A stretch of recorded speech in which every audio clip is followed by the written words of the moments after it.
Hey guys, what's going on? Jerome here, and today I am doing a video, actually a 5-part video, and today will be part 1 of the Moto X Pure Edition 2015 versus the Nexus 6P. I actually want to do a video every day this week comparing different things on the Moto X Pure Edition versus the Nexus 6P.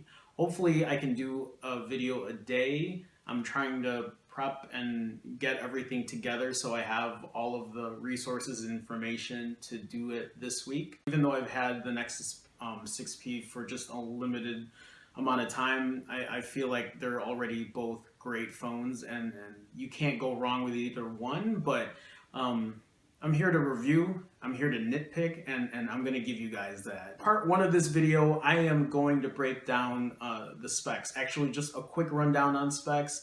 I've done previous videos that have gone through this before, but for people who haven't watched some of my past videos, I just want to give a quick comparison between the two phones, and then I want to talk about the design, the build quality, and the feel of the phones. So both of these phones carry a 5.7-inch display. The Moto X Pure Edition runs an 808 Snapdragon processor with a 418 Adreno GPU, while the Nexus 6P runs an 810 version 2.1 processor with a 430 Adreno GPU. Both phones have 3 gigs of RAM. The Moto X Pure Edition has DDR3 RAM, while the Nexus 6P has DDR4 RAM. Front-facing camera on the Moto X Pure Edition is a 5 megapixel with a front-facing flash, while the Nexus 6P has an 8 megapixel front-facing camera with no flash. As far as rear cameras go, the Moto X Pure Edition has a 21 megapixel rear-facing camera, and the Nexus 6P has a 12.3 megapixel camera. Moto X Pure 3000 milliamp hour battery, Nexus 6P 3450 milliamp hour battery. Both of these phones offer quick or fast charging, whichever marketing term you guys want to use for it. Pretty much both phones will charge quicker or faster than a standard phone without this feature. And then the Moto X Pure Edition starts at $399.99 with 16 gigs of internal storage, while the Nexus 6P starts at $499 with 32 gigs of internal storage. The Moto X Pure Edition has an IPS LCD display with Gorilla Glass 3 on the front, while the Nexus 6P has Gorilla Glass 4 and an AMOLED display. The Moto X Pure Edition has the ability to hold a micro SD card for expandable storage up to 128 gigs. The Nexus 6P does not offer this option at all. The Moto X Pure Edition has IR sensors on the front, so you can wave your hand over the phone, especially when it's on a flat surface, to check the time or check notifications so you don't have to pick up the phone. The Nexus 6P doesn't have IR sensors on the front, but it does have a fingerprint reader on the back, so I can just put my finger up on the phone to unlock it without using a pin or any other kind of security measure. Both phones have front-facing stereo speakers, so you're not having any speakers on the back, none on the bottom, just up on the front, how a phone, in my opinion, should be. Both of these phones have their power button and volume rocker buttons on the right side of the phone on the side, and actually both of these phones also have, on their power button, they have ridges on it, so you can feel where the power button is, and then the rocker button's right below. The ridges are on the power or the lock button on purpose, so that if your phone is in your pocket or you're trying to blindly, reach for the lock button, you can feel for it. It feels different than the smooth rocker buttons, the smooth volume rocker buttons on the Nexus 6P or the Moto X Pure Edition. The Moto X Pure Edition is a customizable phone, just like it has been in its previous generations. The front can be changed to black or white. The front speaker grills can be changed to a number of colors that also matches the camera trim and dimple in the back. The back actually has 10 different colors you can pick from with this coated silicone rubber. If you don't like any of the 10 colors, you can change it also for a wood back or a leather back. That costs a little extra, but that can be changed or customized. And the aluminum frame along the sides of the phone can also be changed to either silver, a dark gray, or a champagne gold color. The 6P is not customizable, but it does come in 3 different colors.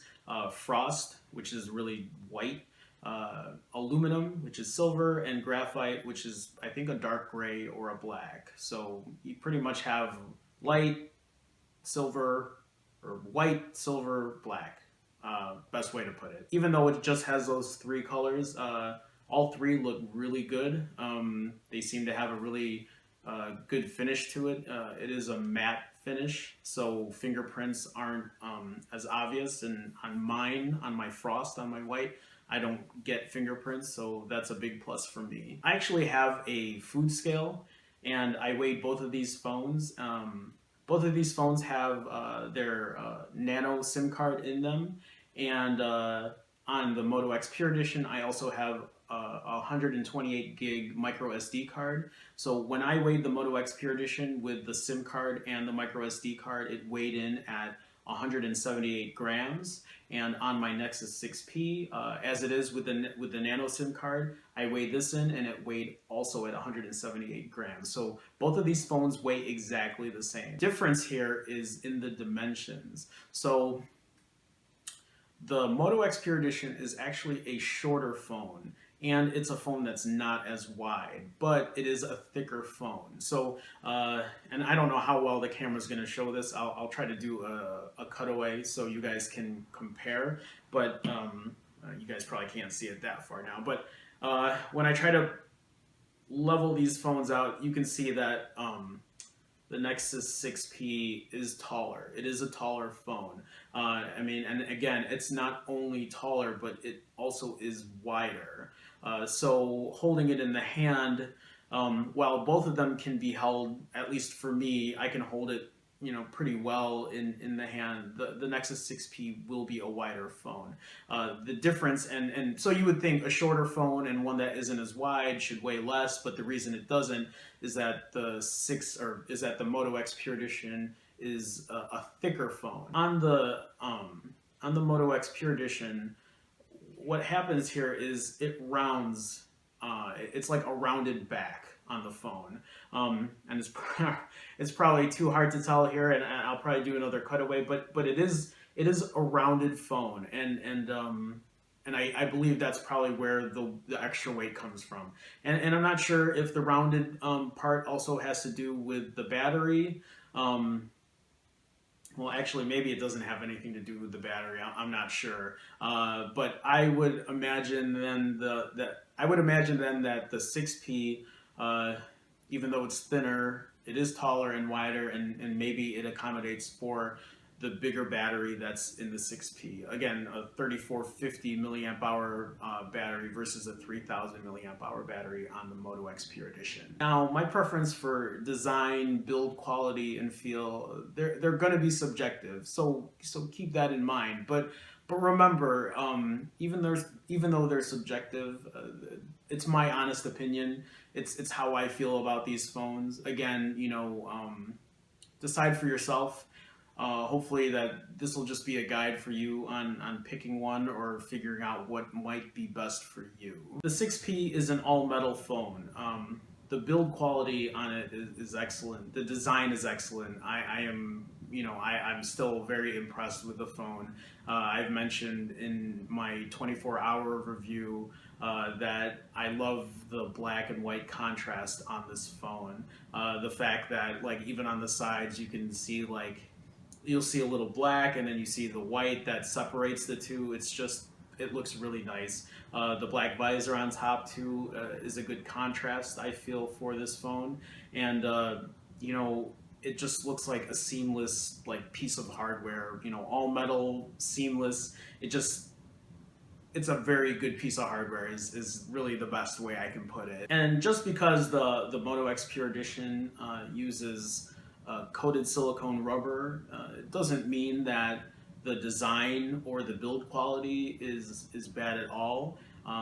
It might not have that quote-unquote premium feel like an all-metal phone would give you, but it's still a solid feeling phone. I really don't think it takes anything away from the build quality. Now, I had, you know, a previous Moto X Pure Edition that I returned because it actually did have an issue with the volume rocker button, but that was more of like a quality control issue. I mean, when everything was working, like for example, my phone now, everything is pretty solid. I've had it for 2 months and everything works perfectly. The build quality is good. It doesn't look like anything is wearing away or peeling off or anything like that. So it's a really good piece of hardware as well. It's just not that premium feel. And now this is like the second or third time I'm actually talking about the side buttons here, the button feel. And even though, you know what, both of these buttons actually feel the same. They're very similar. They press fine, they're tactile, and they do their job well. I don't think one is better than the other. But again, I'm going to have to bring this back. When I compare it to an iPhone and the button feel on an iPhone, it just feels so much better on an iPhone. That click, tactile, clicky, clackety, tactile feel is just so much better on an iPhone than my Moto X or my Nexus 6P. And I know that's a small thing, but sometimes it's those little like intricate things that kind of make a better overall experience on a phone. Now I want to talk about the fingerprint sensor on the Nexus 6P. The fingerprint sensor is awesome. It's the first time I've ever had a fingerprint sensor on a phone or a fingerprint reader, and it works extremely well. It's probably one of the best surprising features for me, because it's something that I was initially skeptical about, but the more I use it, the more I realize that it's just so efficient and it's so convenient to use. And what I wanted to go, I guess, talk more about is the fact that I've watched a lot of other reviews and a lot of other people talk about how when you have the phone in your pocket, pulling the phone out, it's natural to rest your finger right on the fingerprints. The fingerprint reader, fingerprint scanner, which it is. But and you know what it's actually better for is when it's resting on a surface. So when it's resting on a surface and I pick it up, my finger will want to naturally rest on the fingerprint reader. But when it's in my pocket, and you know what, it might be different for other people, maybe depending on the size of your hand or how long your fingers are or whatever. But when I pull my Nexus 6P out of my pocket, my finger doesn't naturally rest this high up on the phone. When I'm pulling it out, I think I'm grabbing like the very bottom half of it. And then as soon as I pull it out, then I can, move my finger over. So again, that's a very that's a nitpicky thing. It's a nitpicky thing. So don't think that it's hard for me to put my finger there, because it isn't. But when I'm initially grabbing the phone out of my pocket, my finger isn't resting on the fingerprint reader. And the reason I bring this up is the fact that when I have my Moto X, when I pull this phone out, because it's a shorter phone, and probably also because the dimple here is lower than the Nexus 6P, I actually rest my finger here when I pull it out of my pocket. And so that would actually be great if the Moto X Pure Edition had a fingerprint reader. So I could say all I want about how I can put my finger here and how it rests more naturally, I think, than the Nexus 6P. But at the end of the day, there's no fingerprint reader here. So what does it matter, But again, pulling it out of a pocket, if the Moto X Pure Edition had a fingerprint reader, I feel like this would be the perfect spot for it. All right, back to the Nexus 6P. I do want to talk about the USB Type-C connector. The Moto X Pure Edition has the older micro USB connector, while the Nexus 6P has the new reversible Type-C connector. And I just want to stress again how nice it is to have a reversible connector. It's nice, it's convenient is a better word for it. The fact that I can come home from work and charge it up or charge it up for the night and not have to look, because and I'm sure I'm not the only one. When I'm plugged into the wall, I end up picking the cable for the micro USB connector, and I look at it because I have to see which way is right side up, and then I have to look at my phone and see which way is right side up as well, and then match the two. But now with my 6P, I come home, grab the cable, plug it in, I'm good to go. That's it. Again, it's one of those little things, but those little things add up, and it gives you a better experience of the phone, in my opinion at least. You know, I want to applaud Motorola's continued effort for customization on a phone. They're really the only company that offers something so customizable. So you can either make it look professional, you can make it look classy, or you can make it look crazy. And like for me, I have turquoise and pink. I can call it crazy, you can call it tacky or gaudy, but you don't have to pick it. You can pick whatever colors you want. You can do all black, you know, white and silver, white and gold, whatever works for you. And that's a great feature that Motorola offers. I want to talk about the Moto X's design a little bit more. You know, the fact that Motorola is able to fit the same size display, 5.7 inch, you know, on the Moto X and the Nexus 6P, but the fact that Motorola does it in a way where it is shorter and it is not as wide, I like that a lot about this phone. Yeah, the phone is thicker on the back, but the way it's designed, I believe that the thickness on here, the way it's curved on the back, fits so much better on the palm of your hand than the Nexus 6P does. And I also have to add, and this is something that I've noticed just in the last 2 or 3 days, because I've been using both phones. My Nexus 6P is my daily driver now, but I still carry my Moto X with me because there's still a SIM card in it, and I use it as a secondary phone. But I've noticed when both of these phones are on a flat surface, the Moto X is a lot easier to pick up. And the reason it's easier to pick up is because at its thickest, it's in the center. So when the phone sits flat on a surface, I can pick the phone up a lot easier on its sides because it's kind of, I have a little space in between both of the ends here because it's not sitting flush on the table, as opposed to the Nexus 6P where I kind of have to grip it a little more. And again, that might be a little nitpicky, but it's a fact. With the Nexus 6P, I kind of have to like make sure I have a good hold on it before I do pick it up. And with the Moto X, I can pick it up real quick because I can rock it to one side where I get a little more space underneath, and you know, I'm good to go. Ergonomically, I feel that the Moto X is a better in-hand, in-feel phone. The fact that it has this coated silicone rubber gives it a grippier texture, which means that using this means you probably don't need to buy a case for the phone. Again, I don't use cases on my phones, but you know, even though the 6P isn't slippery, I could see people wanting to buy a case because, you know, for whatever reason, you know, there's a higher chance, I guess, of this slipping out of the hand than the Moto X Pure Edition. If the Moto X Pure Edition had a fingerprint reader right here on the dimple, that would be a much harder decision for me to make on my primary phone. Anyway, this is just the first part of a 5-part video series. Hopefully this has been helpful for you. Stay tuned tomorrow. I want to talk about the display, and I want to talk about the performance. So until then, guys, have a good one. Take it easy.